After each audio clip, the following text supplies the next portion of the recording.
Let me ask you a question. Can you imagine the classroom of the future? Will it have robot teachers? What about your own 3D hologram Yoda? Will we even have traditional brick and mortar campuses? Or will most folks get their degrees kind of like this? The New York Times called 2012 the year of the MOOC, massive open online courses. So is that the future? Kids anywhere from Davenport, Iowa and Marrakesh, Morocco taking classes online for free? Frankly, it's not easy to compete with free, especially the massively free. So rather than trying to be cheaper than free, how can the classroom of the future provide something more valuable than lectures? Well, let's consider three students, Mary, Eitan, and Shu Li. Mary is from Huntington Beach, California. Eitan is from Tel Aviv, Israel. Shu Li is from Xi'an, China. Mary, Eitan, and Shu Li have their choice of top universities. Let's say Mary selects the University of Southern California. Eitan, the Technion Israeli Institute of Technology, and Shu Li, Peking University. Most likely these three students would never meet in this world, but our classroom of the future has no boundaries, not geographical, not cultural, and not institutional. Imagine for a moment, Mary walked into her 7 a.m. class in Los Angeles. She says shalom to Eitan, who just entered his 5 p.m. class in Haifa. They both say ni hao to Shu Li and her 10 p.m. class in Beijing. All of them linked by 3 giant video screens, laptop displays, and social media. This isn't your normal distance learning class. It's no distance learning. Inverted, interactive, and international. For example, let's say their current project is how to design a global toaster. Here's how it works. Mary, Eitan, and Shu Li receive the content slides and lecture videos 48 hours before the start of class.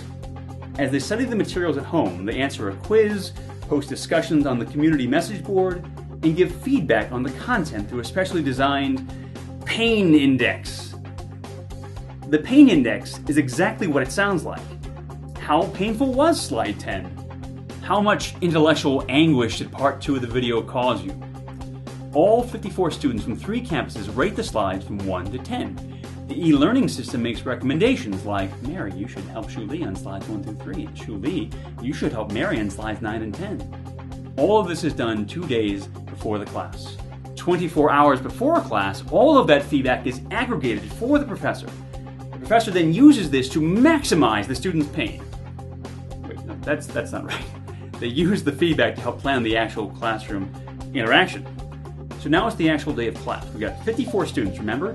3 campuses, 18 students each. They're all interacting simultaneously through immersive video and audio. Mary, Eitan, and Shu Li are all on the red team. There's 6 people on the red team. They always sit in the same spots. They always display their name cards on red posters. This is where the magic really happens. Let's say Mary, Eitan, and Shu Li are discussing toasters. The lecture slides before the class provided lots of content, but now the students can acquire the context. Suddenly it's like bursts of global insight. Each of the 3 understands the rituals, the native foods, the relative psychology around something as simple as a toaster. Thomas L. Friedman likes to say the world is flat. But what if this classroom makes the world of learning flat? Think about that for a second. Can you imagine Eitan in a classroom with students from Egypt, Iran, Syria? What about Mary in a classroom with students from North Korea or Cuba? Now, this classroom of the future is not instant world peace. It's not the dawning of the age of Aquarius, but it's a heck of a good down payment. And best of all, this is not the classroom of the future. This is the classroom of the present, and we call it iPodia. iPodia began at the USC Viterbi School of Engineering in 2009, and then in 2012, USC launched the iPodia Alliance, which now includes 9 universities in 8 countries. The idea here is that what students learn depends on with whom they learn.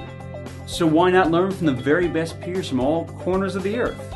iPodia has a slogan, learning together for a better world. That is our value proposition. Consider Mary, Eitan, and Shu Li for a moment. For them, global learning is no longer a privilege of the few, but a right of the many. Can't say the same thing about personalized Yoda holograms, at least not yet.